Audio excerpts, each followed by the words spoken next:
Please be seated.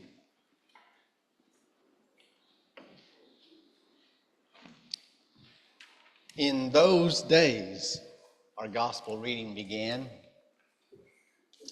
In those days being the days after the Annunciation and Mary's agreeing to partner with God, and the days before the birth.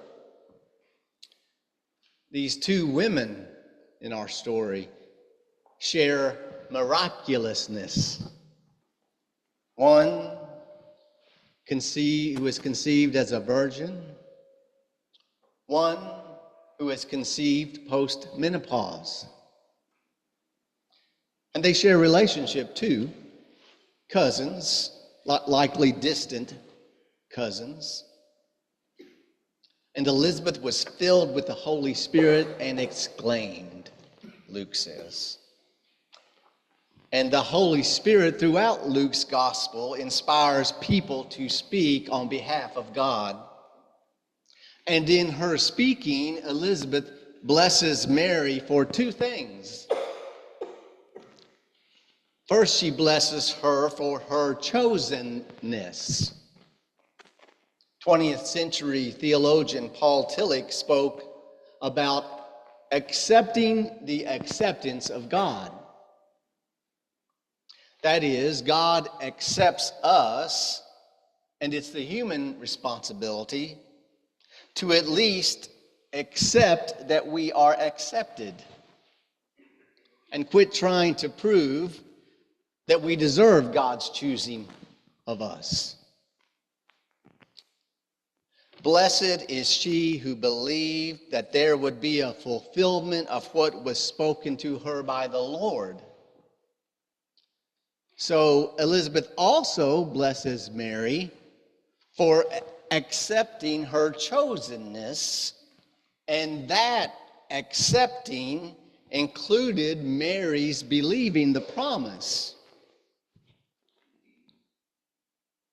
There have been times in my life I've struggled, and possibly you as well. Have you struggled with accepting the acceptance of God in your life?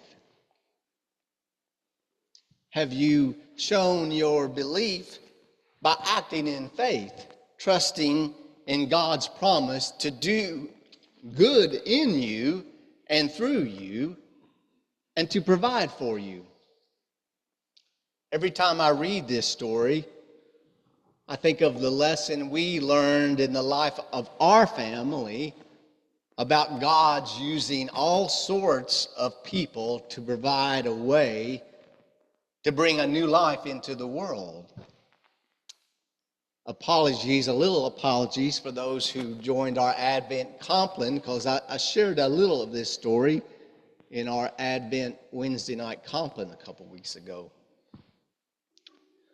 The story was about our journey in the process of bringing home our daughter Elizabeth from China. So some of you may know, my wife Becky, had spent some time in China with the Baptist Mission Board before we got married. Becky was there when international adoption started, and in those days in China, there was some very unseemly experiences for some of those. So many of those little baby girls, especially during the one-child policy, were often abandoned or discarded even.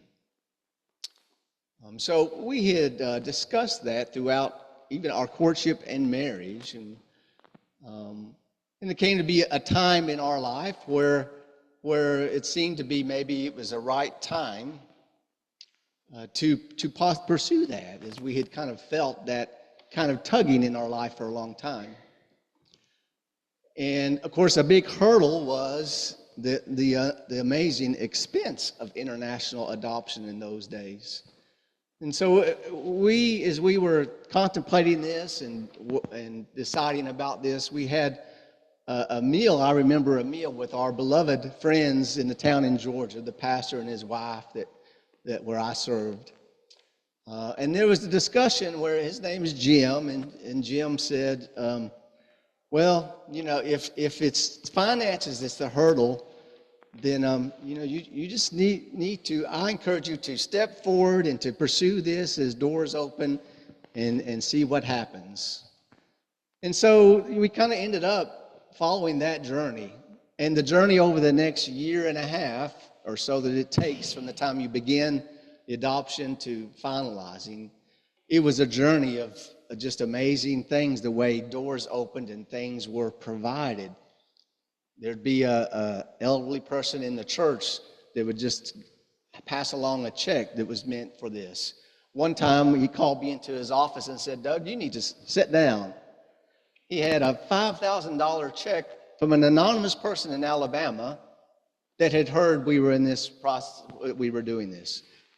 There are multiple stories like that happened over the time, even to where the end, an amazing story that was connected to the life and friendship of Becky's grandmother, and her grandmother herself had spent time in an orphanage. So all of that had happened, and it was just an amazing story, so much so that as our daughter Elizabeth came up, I remember telling her, you're not just our daughter, you are the church's daughter, and how you came to be ours. So as this thing was being finalized, what shall we name this child? What are we going to name her? What's going to be her name? Lydia is our oldest daughter's name. And as this journey was ending, Becky was reading through a Bible that she had with her when she was in China, a little Bible she used for devotional. And she saw in the sideline of the verse, China adoption. And it had been written, dated like 10 years before. And it was at this passage we read, and that her handwriting was right beside that verse where it says, blessed is she who would believe it would happen to her according to the word of the Lord. And so Becky came to me, she said, I know what her name is. Her name is Elizabeth. And so that story resonates with me as I read this and so on. But it is in our own lives. God uses people, just as in our experience, and I'm sure your experience, God uses people we would never expect, even anonymous people in Alabama, to do God's work in the world. Our Old Testament reading from the prophet Micah reminds us that God uses places and people that society see as unimportant to do God's work. But you, O Bethlehem, who are the smallest of the clans of Judah. But you, O Elizabeth, though you are older and barren. But you, O Mary, though you are young and your family is meager and unimportant.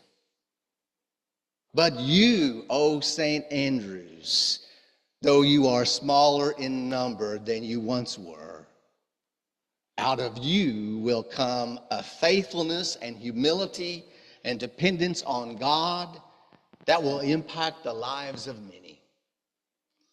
In the story of the incarnation, we need to notice that God chooses those who aren't paid attention to be the ones who speak on God's behalf. And those who speak on God's behalf are those who look at what the world says is of primary importance and do not listen to that, but seek to listen to the working of the Holy Spirit and accept their acceptance and their chosenness. They believe the promise in spite of its unbelievability and speak that promise to the world. Do you realize what you are speaking to the world through your commitment to St. Andrew's Episcopal Church? You are making proclamations that are faithful to the proclamations that Elizabeth made when the Holy Spirit inspired her to recognize that God was coming into the world through, of all people, her young cousin Mary. What else could have given her that insight other than the Holy Spirit? And through your life and commitment to St. Andrew's, you are making a proclamation that is faithful to the proclamation that Mary made in her song that we sang in our canticle today. Through St. Andrew's, you are proclaiming that God does not change, that God is still choosing what the world sees as lowly, even the world of the church, which often lives by the bigger is better mantra. That God is choosing, we are proclaiming that God is choosing those things, those people, those places to upend the powerful and plentiful, to show God's favor to those who are left out. That God is still filling the hungry with good things and encouraging the rich to reevaluate things, so that they might realize where their true value comes from as well.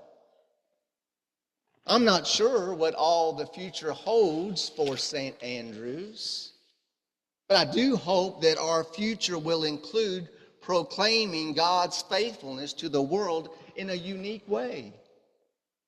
That if we respond with the faith and trust of Mary, and that if we allow the Holy Spirit to inform our priorities and decisions, rather than just what common sense always says, then we will be faithful, and that if we are being faithful, we will be used by God to proclaim a message every bit as important as the messages that Elizabeth proclaimed to Mary and that Mary proclaimed to the world in her song. And blessed are they who believe that there would be a fulfillment of what was spoken to them by the Lord. And when we believe and act and proclaim all that God is doing to upend the injustices of the world, and we go toward each other in love and faith, like Mary toward Elizabeth, we are to go to each other for companionship and support on this journey. And like Elizabeth toward Mary, we bless each other by recognizing the working of God in each other's lives.